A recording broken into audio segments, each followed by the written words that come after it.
Hola mis amigos. Sean bienvenidos nuevamente a un video para el canal. El 24 de noviembre de 1946 nacía en Vermont, Estados Unidos, uno de los asesinos en serie que más impacto tendría en la sociedad moderna americana, Theodore Robert Bundy, más conocido como Ted Bundy.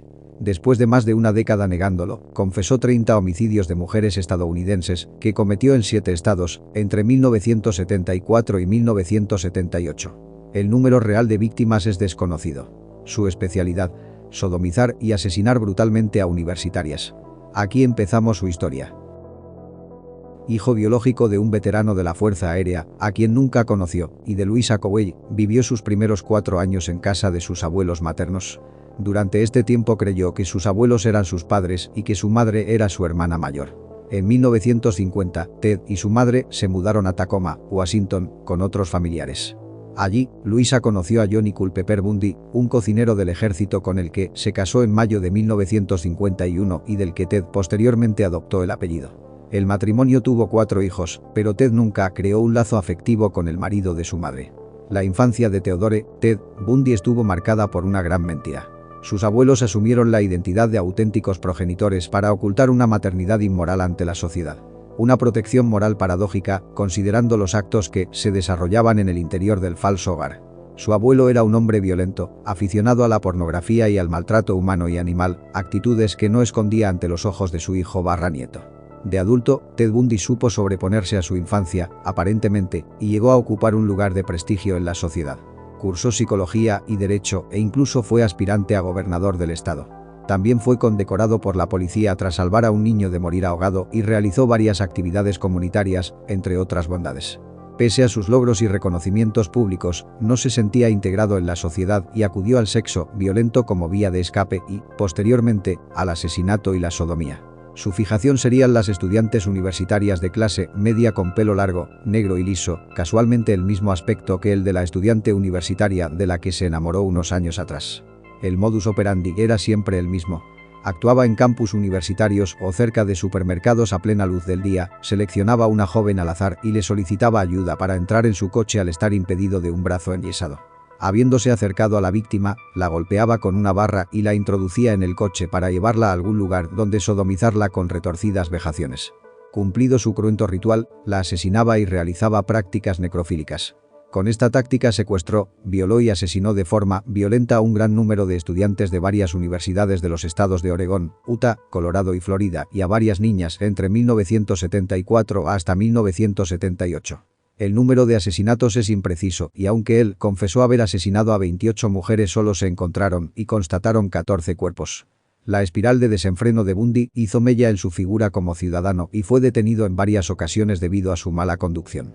Gracias a eso, la policía encontró en su coche material que le señalaría como el presunto asesino que llevaban tiempo buscando. Aunque Bundy fue arrestado y encarcelado a la espera de juicio, llegó a escaparse en 2 ocasiones de la cárcel para continuar con su carrera criminal. La compulsión, la urgencia por matar y la falta de temor por ser atrapado le impedían detenerse y agudizaban su sadismo. Lejos de mostrar un perfil de psicópata reactivo, que mata solo cuando se siente presionado mentalmente, Bundy era un adicto. Necesitaba su dosis de secuestro, abusos y muerte. Antes de comenzar a asesinar, perpetró una serie de hurtos en casas y comercios.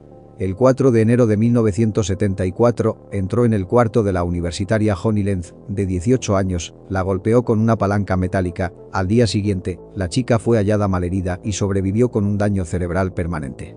Bundy tenía 27 años. En la noche del 31 de enero de 1974, atacó a la estudiante de psicología de la Universidad de Washington, Linda Anne Alley, de 21 años. Bundy entró en su dormitorio, la dejó inconsciente con un golpe y la sacó de la escuela. Nadie notó la ausencia de la joven hasta el día siguiente. La policía no estableció ninguna conexión entre las 2 agresiones y tampoco se hicieron mayores pruebas ni estudios de la escena del crimen. Los restos de Linda Ann fueron descubiertos un año después en una montaña cercana. Durante el invierno y verano de 1974, desaparecieron varias universitarias y madres jóvenes. Se calcula que fueron 8 víctimas a las que atacó de noche, hasta que comenzó a hacerlo de día. La policía había iniciado una investigación y contaba con descripciones acerca de un hombre que solicitaba ayuda a chicas que jamás volvían a ser vistas. El individuo tenía la particularidad de ir cargado con libros y llevar un brazo enyesado o en cabestrillo. También hubo testigos que observaron a un hombre que solía tener problemas para arrancar su Volkswagen, el cual había sido visto rondando el sitio donde desaparecieron dos de las jóvenes asesinadas.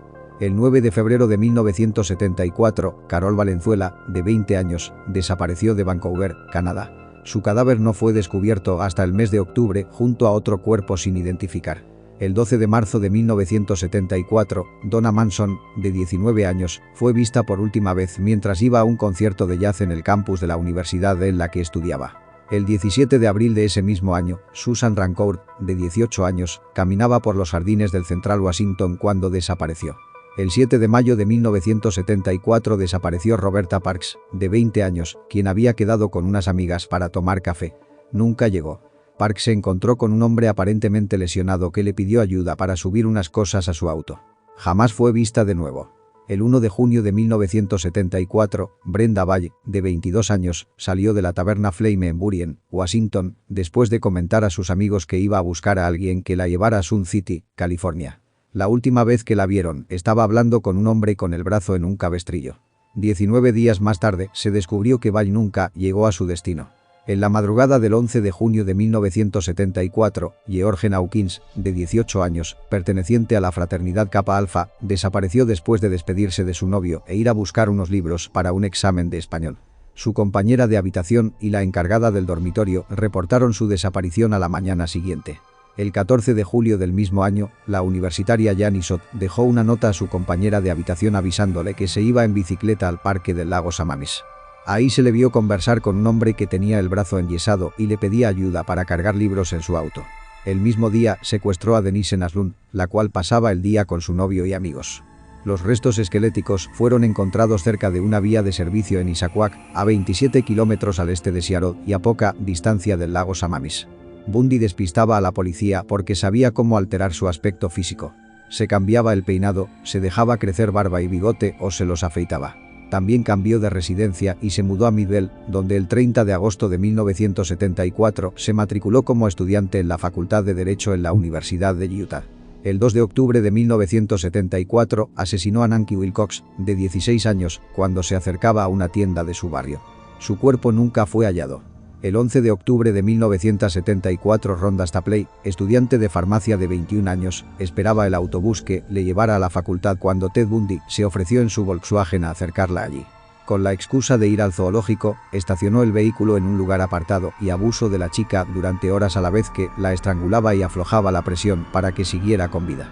En un momento en que Ted regresó al vehículo, consiguió escapar y llegar a la facultad, pero en vez de denunciarlo, lo ocultó durante 40 años por miedo a ser rechazada.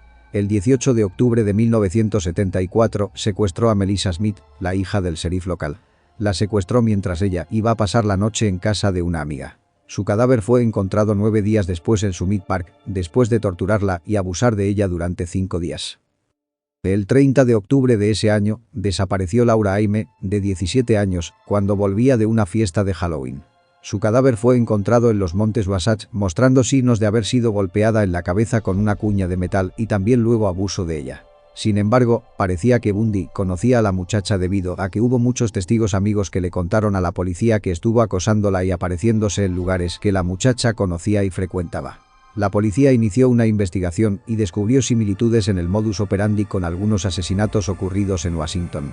Entre ambas comisarías elaboraron un retrato robot del posible aspecto que tendría el asesino. El Volkswagen que solía utilizar Bundy para secuestrar a sus víctimas. El 8 de noviembre de 1974, Bundy se acercó a Carol Daronch en el Fashion Place, Utah. Haciéndose pasar por un oficial de policía, le informó que habían intentado robar su coche. Daronch subió al auto de Bundy bajo la creencia errónea de que iban a la comisaría para presentar un informe. Después de detener abruptamente el coche, Bundy sacó una pistola y le esposó una muñeca. Ella luchó y consiguió apartarse antes de que Bundy pudiera fijar el otro extremo de las esposas. Ella lo golpeó en la cara y salió corriendo y consiguió que un conductor que pasaba la llevara a la policía. En la comisaría, Daronch narró lo sucedido y así se obtuvo la descripción del hombre, del vehículo y el tipo de sangre del atacante. Esa misma noche, 8 de noviembre, Debbie Kane, de 17 años, desapareció del aparcamiento del instituto escolar, donde había acudido junto a sus padres a ver una obra de teatro. Los familiares, preocupados por la tardanza de Debbie, llamaron a la policía que, tras una búsqueda por el estacionamiento, encontraron la llave de un par de esposas. La llave pertenecía a las esposas con las que, horas antes, se había presentado Carol Daronche en la estación de policía.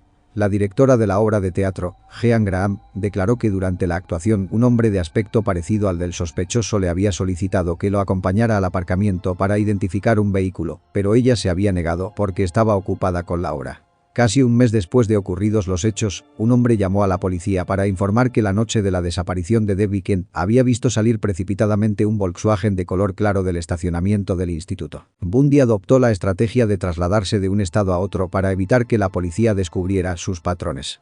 Con el paso del tiempo, sus ataques se volvieron cada vez más erráticos y temerarios. Algunas de sus víctimas se convirtieron en testigos, lo que más tarde haría posible el enjuiciamiento de Bundy. El 16 de agosto de 1975, un patrullero detuvo un Volkswagen para comprobar su matrícula. El sospechoso se dio a la fuga, pero fue detenido poco después. En el auto se encontró una palanca de metal, esposas, cinta y otros objetos que dieron inicio a una investigación a gran escala en torno a Theodore Robert Bundy. Tras su segunda fuga el 30 de diciembre de 1977 y un vago intento de pasar desapercibido cerca de Miami, la sed de sangre de Bundy volvió a desatarse. Su último objetivo, en enero de 1978, fueron las estudiantes que pernoctaban en la fraternidad Chi Omega de la Universidad Estatal de Florida. Bundy entró en el edificio de noche y, habitación por habitación, golpeó a las estudiantes con un leño de madera, destrozándoles el cráneo para vejar, morder y mutilar sus cadáveres. Esa misma noche, asaltó la casa de su penúltima víctima, Cheryl Thomas, con quien de nuevo repitió su ritual. Días más tarde aún le quedarían más fuerzas para ponerle la guinda a su carrera sangrienta con otra violación y asesinato desmedidos. Una niña de 12 años. El perfil psicopático de Theodore Bundy es un ejemplo perfecto de asesino en serie y cumple prácticamente todos los requisitos establecidos por los expertos en criminología. Infancia traumática, llena de mentiras, el abandono de su madre y abusos de su abuelo. Narcisismo, todo giraba en torno a él, procurándose todo tipo de lujos y bienestar. Megalomanía, llegando incluso al robo para conseguir ascender de estatus. Su carisma, el encanto personal, su don de gentes y la facilidad de palabra le hacían integrarse perfectamente en la sociedad, pese a sentirse fuera de ella. Atraía a sus víctimas con engaño, unas veces fingía estar desvalido y otras se disfrazaba de agente de la ley. Obtenía el placer sabiéndose dueño de la vida y la muerte, y sus crímenes tenían una alta carga necrofílica. La reincidencia y el sufrimiento que causaba son una muestra de incapacidad de ponerse en el lugar del otro. Su fijación por un determinado tipo de víctima marcó todos sus crímenes. Su deseo continuo de asesinar, aún después de haber sido detenido y encarcelado, deja una prueba evidente de su enfermedad mental. Buscaba continuamente situaciones cada vez más arriesgadas sin tener en cuenta las evidencias que iba dejando por el camino y que más adelante le incriminarían. Ted Bundy sabía cómo manejarse ante la ley y utilizó toda su perspicacia y conocimiento legal para eludir y dilatar su condena. Llegó incluso a representarse a sí mismo en un proceso judicial que duró 5 años, desde su acusación en 1975 y hasta la sentencia. En 1980 fue condenado a la silla eléctrica gracias a la prueba concluyente del odontólogo forense, que identificó la morfología de su dentadura en una de las víctimas. Ted Bundy fue ejecutado 9 años más tarde, dejando tras de sí una lista de 28 víctimas y un pasado negro en la historia de América. Si le ha gustado el video, no se olviden de darle like, suscribirse y activar la campanita de notificaciones para que YouTube les avise cuando alce video nuevamente. Hasta la próxima, mis amigos.